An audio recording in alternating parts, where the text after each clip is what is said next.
Disney acquired Lucasfilm and, by extension, Star Wars in 2012, but the company hasn't been able to recapture the magic of George Lucas' vision yet. In 1977, Star Wars was introduced to the world, and it was by all accounts a critical success. In the year it was released, 20th Century Fox, who distributed Star Wars: A New Hope, was able to recover from a struggling company to a powerhouse that would operate for decades, before also being purchased by Disney. Star Wars has connected with a generation of children and adults, similarly to how Harry Potter took off. When the franchise first debuted, it would have been easy to compare it to Star Trek, which arrived just 11 years prior to when the first Star Wars movie released. However, whereas the Star Trek franchise explores the depths of space travel at light speed and primarily from a ship, Star Wars focuses more on the human story from planet to planet, allowing it to shine on its own. Highlighting futuristic technologies, the magical presence of the Force, and an ultimate war between good and evil, Star Wars has a winning formula that's been proven time and time again. However, since being acquired by the Walt Disney Group, the franchise appears to have lost some of its initial magic. The Star Wars sequel trilogy and its tie-in films have received mixed reviews thus far, and it appears to come down to Disney's lack of understanding of the series and what Lucas initially intended to create.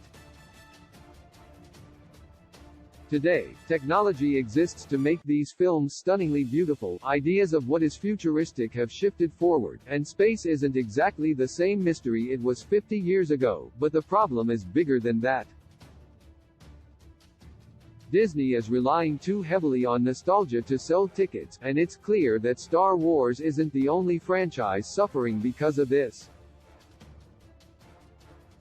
Disney needs to move past the Skywalker saga. The Skywalker saga is the heart of the Lucas Star Wars stories, and over the course of the original and prequel series, the Jedi fell, the Empire rose up, the Resistance gathered, and a new age was ushered in as the Empire was defeated and hope was restored.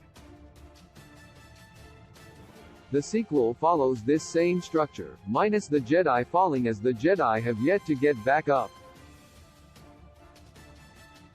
34 years by, a new evil has established itself, but it appears that the forces of good are still hiding away, preparing to engage.